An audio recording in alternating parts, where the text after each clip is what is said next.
When this anonymous story came to me, I was in a shock. Not because I hadn't heard something like this before, but because the person's wounds were still fresh and she had the courage and strength to pick her pieces up and share this with me and you. When I say Women of Wayland podcast is about remarkable stories of next door women, stories like this one remind us that there is a reason. There is a reason why this neighborhood podcast exists.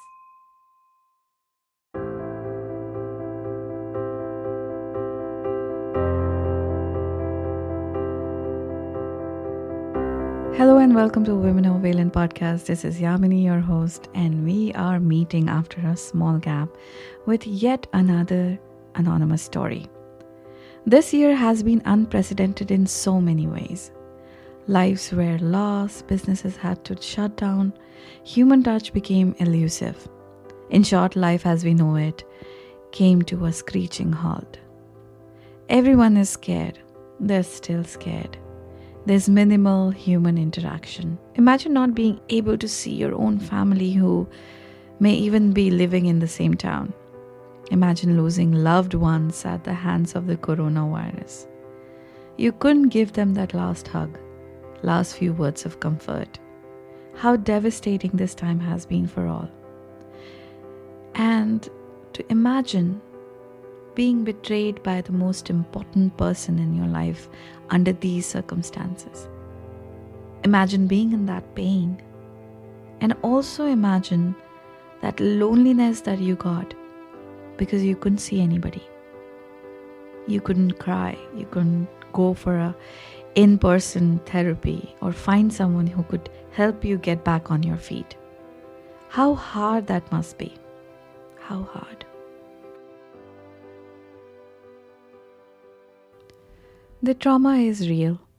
The wound so deep that just the thought of bringing it to the surface fills me with fear. My mouth is dry, and I'm finding it hard to swallow.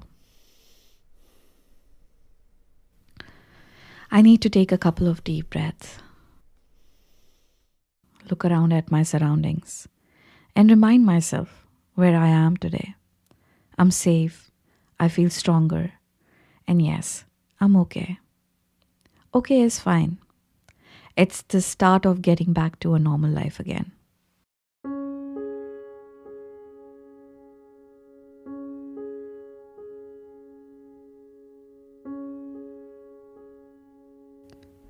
Do I really want to do this?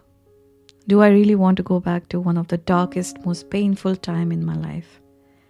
I really don't. I'm afraid to go back and open pages of a chapter that nearly buried me. It's so fresh and raw. My nightmare started last winter during the big COVID suck. Nice, right?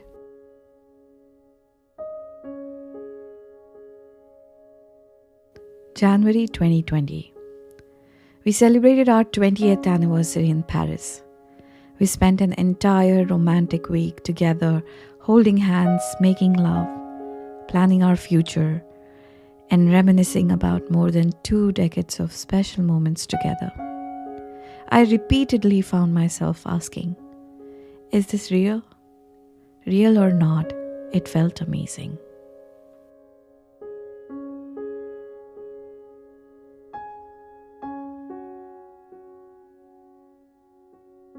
And then we were back home again, back to the status quo. Right away, we both went back to the grind, back to the old habits, back to regular daily living, working, dealing with the kids, and also back to the feeling of emptiness and a lackluster life. February 2020.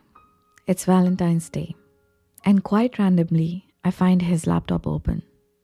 I see his inbox, only to discover emails full of endearment, longing, and love for someone else.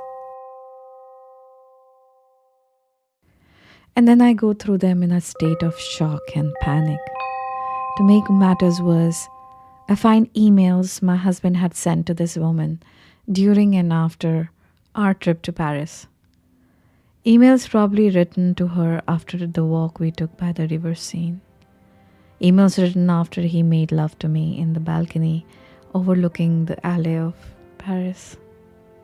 When I was feeling magical and loved, he was waiting to write back to her as soon as he was done. The emails I found were filled with terms of endearment and longing. They had kissing emojis and lots of heart. My heart raced, ached, and sunk into my stomach. Without thinking, I called this woman and told her to leave my family alone. I told her that it was over and that she needed to lose his number and stop with the communications immediately. I told her I was going to ask her as a woman to stop. She responds, "I am so sorry." At that moment, I knew for sure that my husband had had an affair. I could hear it in her voice. I could sense that betrayal. Wait, did I even tell you who I am? I'm a mother, a friend, a business owner, and an eternal optimist. Glass half full kind of person. I believe in hard work, kindness, and always try to see the best in people. I'm a survivor in more ways than one, and I have tried to live my life being honest, not just to others but to myself. I'm a woman, almost 50 years of age. I have teenage children who mean everything to me, and I have dedicated the past 20 years raising my family and making a home. So, here it was, happening to me. After 20 years of marriage, I busted my husband having an affair. There were no signs, no warning, no fights. Nothing but straight to my face lies, deceit, and betrayal. Full on gaslighting.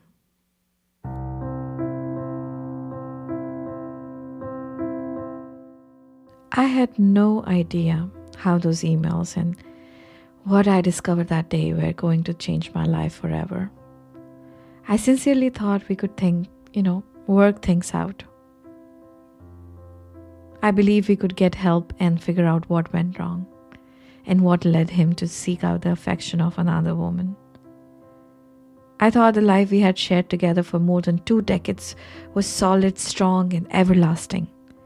I could never have imagined that a stranger could destroy this, that an affair could shatter this bond. Boy, was I wrong.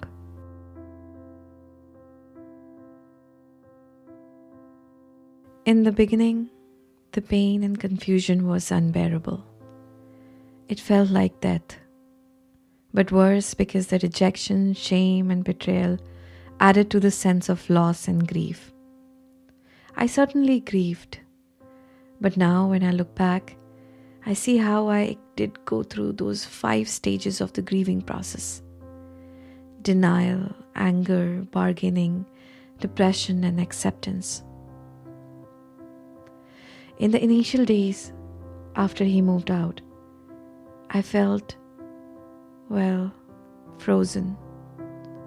It's how it feels to be in limbo and totally unsure of what the future or even tomorrow brings. I was having a hard time getting out of my head. I was just stuck, frozen in this chest-tightening space. I couldn't eat, couldn't sleep, couldn't think. The panic, fear, and total f***edness of my situation took over. How am I going to take care of my babies? What am I going to do? Why is this happening? This can't be happening, right? I'm falling apart.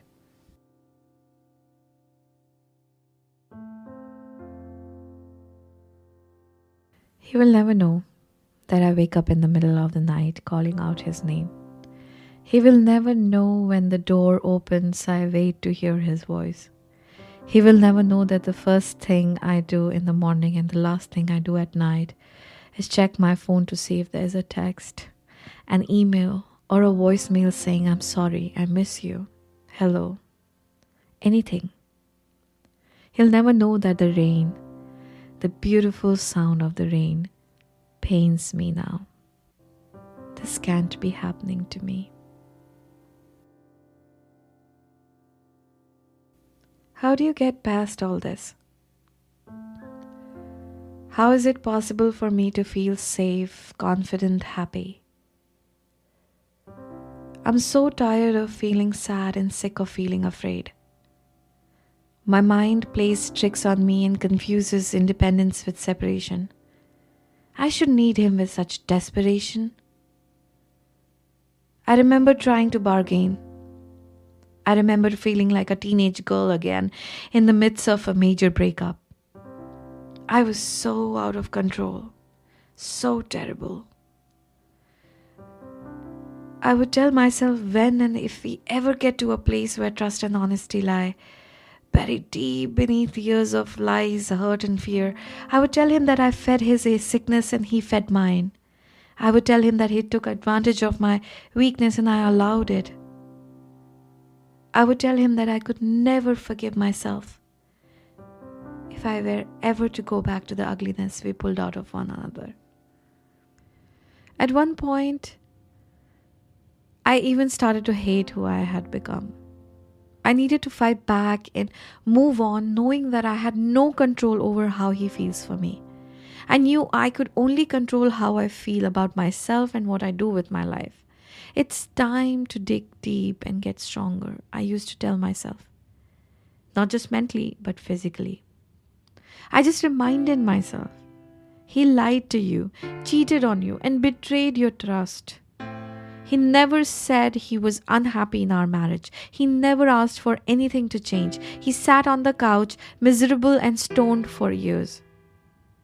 End of story. I hated the sickening feeling in my gut, the pounding of my heart. It was so loud that it sounded like a drum beating in my ears, and then the feeling like I couldn't get any air into my lungs. It was like a panic attack. I would feel strong and invincible one day, and the very next day, I felt like I had hit rock bottom again. Oh, please, no, I don't want to be here again, I would tell myself.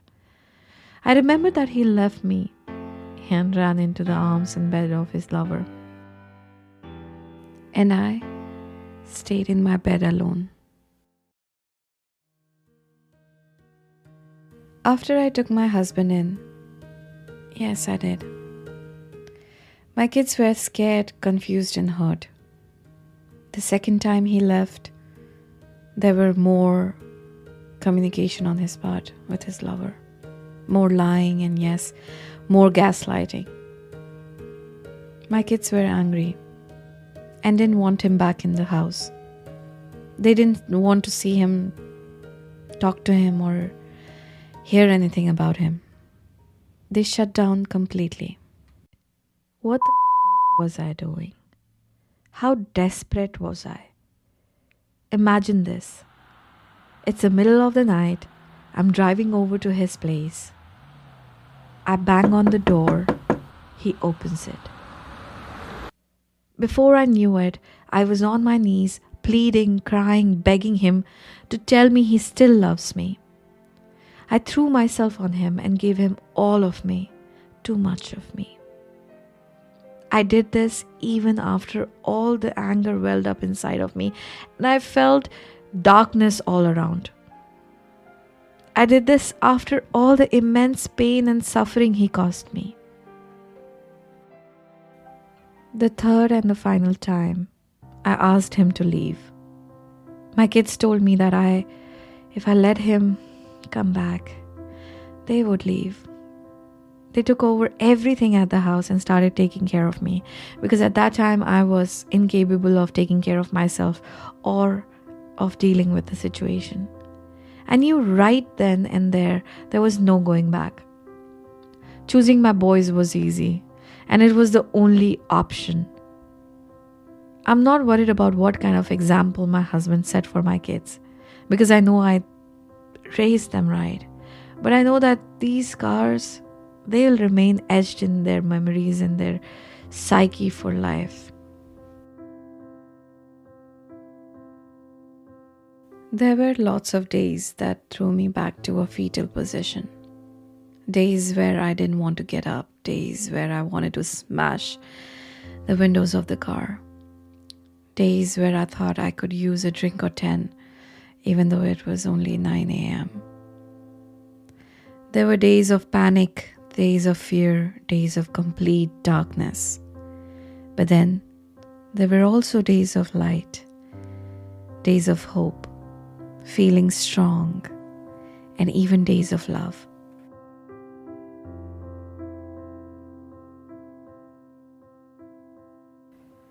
But again, like the 5 stages of grieving, they repeat themselves and not in any special order. It's hard to forget. Even after weeks of strength, courage, and positivity, I would again get into the pattern where I couldn't sleep, eat, or think. I could barely stand. I cried for hours and hours and had full-blown panic attacks daily for a good 6 to 8 weeks. One day, in the grocery store, I just couldn't stop crying. I was shaking, breathing hard under the mask. People could see me, but from a distance. I was about to faint, and I knew if I go down, I won't be able to get up on my feet without someone helping me. It was this thought that made me muster up the last bit of courage I could find so that I could dart right out of the store. I sat in the car for a while.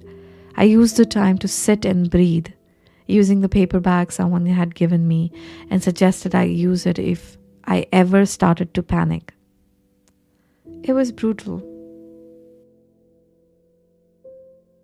It was dark and as raw as it gets, but it's in our darkest times that we learn who we truly are. Remember the movie Silence of the Lambs? There's a scene where a girl, soon to be a victim, is placed in a dark hole in the ground with no escape. She tries and tries to crawl her way out, but can't grab onto anything and repeatedly slips back down into the bottom, cold, alone, and terrified. There were weeks where I felt as if I were in that hole. I walked around my house saying, "Put the lotion in the basket. It's sick." I know, but it helped me get out of my head, out of the darkest and most desperate times. One day, I visualized my arms making it out of the hole. Fight, scratch, claw your way out. Just get out. My elbows rested on the edge, and I could feel myself able to pull my body and legs up and out. I got out. I'm out. I'm free. I'm okay. That's what I believed. But I started to feel more anger. Yes, it happens. And even after months of healing, there are still days where I find myself standing on the edge. The 5 stages of grief don't necessarily follow the same sequence, and they can be repeated at any time. I'm thankful to have a friend tell me to put the bad away, to walk away. Sometimes all we can do is to walk away. One of the simple things in life that I almost can't live without is coffee. Even the most twisted and traumatic experience of my life couldn't keep me from my morning brew. In the beginning, I was prepping the coffee for the next morning around 3 p.m. I went through the motions. Empty the grinds, clean the pot, add a new filter, then water, and finally the coffee. And in a daze, almost unconscious, I remember thinking, I made it. I'm making coffee for the morning. Tomorrow is coming. I made it through another day. Weeks later, it was 5 p.m. when I prepped the coffee pot for the next day and thought the same thing. I made it through another day.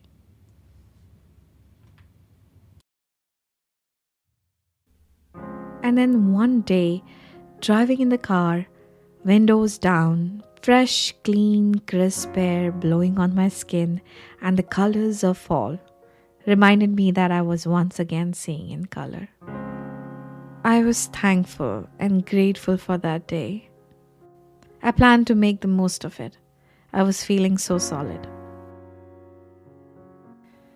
To he who shall not be named, you won't find forgiveness here, ever. You stole precious time from me, time that I will never get back. Your cowardice and selfishness stole opportunity for me to be loved by a man, as a friend, a lover, and a woman with honesty and respect. There's no forgiveness here.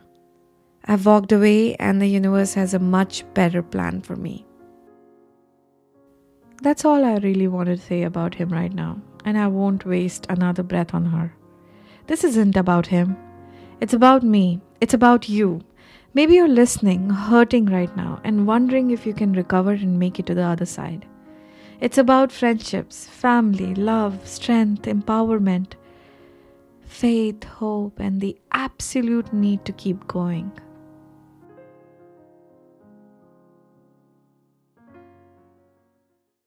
If I were sharing this story 7 or 8 months ago, I would be saying I was cheated on, lied to, and then abandoned.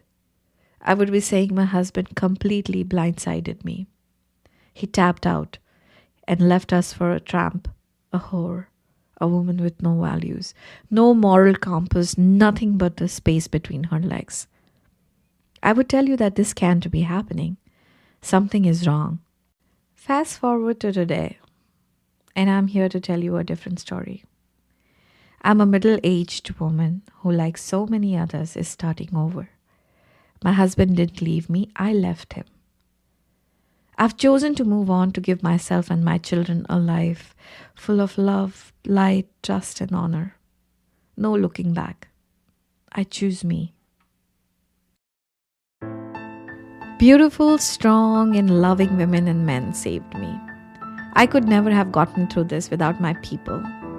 They know who they are, and I will love them forever. Writing saved me. Music saved me. Gardening saved me. And in the end, I saved myself. No one will ever understand what it has felt for, except for those who have experienced the betrayal, abandonment, rejection, and a loss of marriage due to lies and infidelity. I look forward to that cup of coffee tomorrow. And not because it's another day that I can say I made it through, but because it's the start of another day, a new day, a day that I get to be stronger, wiser, healthier, happier, and thankful for this life. Letting go of worry is easier said than done. I'm so grateful to my friends for introducing me to self-help books that actually helped. There were several that I wanted to share with you, but The Language of Letting Go by Melody Beattie stands out. I read the book repeatedly and diligently. I workshopped it. I internalized the teachings of the book to that extent that I started using the same language as Melody uses in the book. I'm thankful for my friends and family, and most importantly, my children for getting me through the darkest of times. My sister spent every morning on the phone with me at 4 a.m. for months. Another friend called every single day and just listened to me cry. My friends all checked in daily via texts and phone calls. He left me during the pandemic. I wanted to be comforted by my mom, but I wasn't even able to receive a single hug from her. That was probably one of the hardest parts. Human touch would have been helpful. I wasn't able to have a bunch of girlfriends come over for a night of crying and too much wine. I wasn't able to take a trip, go to church, or attend any meetings. I don't miss him anymore. I don't miss the life he had. He was exhausting. Our life together was emotionally draining. One of the best things my therapist ever said to me was, "She's not getting a better version of him. He's still the same man. Only difference now is he doesn't have you supporting him." I know I was healing when I stopped deleting our pictures. It didn't irk me anymore. his face and mine together in a picture. It doesn't bring painful memories now. And rain, the beautiful sound of the rain that pained me in the beginning. In weird ways, the melancholy fades away and brings in that calm I need. I put my hands out, drop by drop, it falls on my face, and I enjoy the drizzle, a cup of coffee, and this. This is perfect right here. This is perfect right here. Did you know that divorce rates among those over the age of 50 has more than doubled between 1990 and 2015? And 25% marriages see at least one instance of infidelity, according to the infidelity statistics, with men almost twice as likely to cheat than women. As this painful but powerful story illustrates, these events cause massive emotional, financial, and psychological disruption in our lives. I hope, having heard this story, we can all be compassionate, caring, and supportive of people who are going through such pain. So that's it, friends. What a remarkable story of strength and resilience. I truly hope you loved listening to our second ever anonymous story. This incredible fighter of a woman doesn't just want to tell her story, but also wants to help others who might be going through the same situation. To that end, she even shared with me tips and tools, which I will include in the show notes. I hope we all can be inspired by this story. We will meet with a new season. Till then, signing off, this is Yamini, your host, and you will listening to Women of Wayland, the podcast. Merry Christmas, Happy Hanukkah, and a Happy New Year to you all.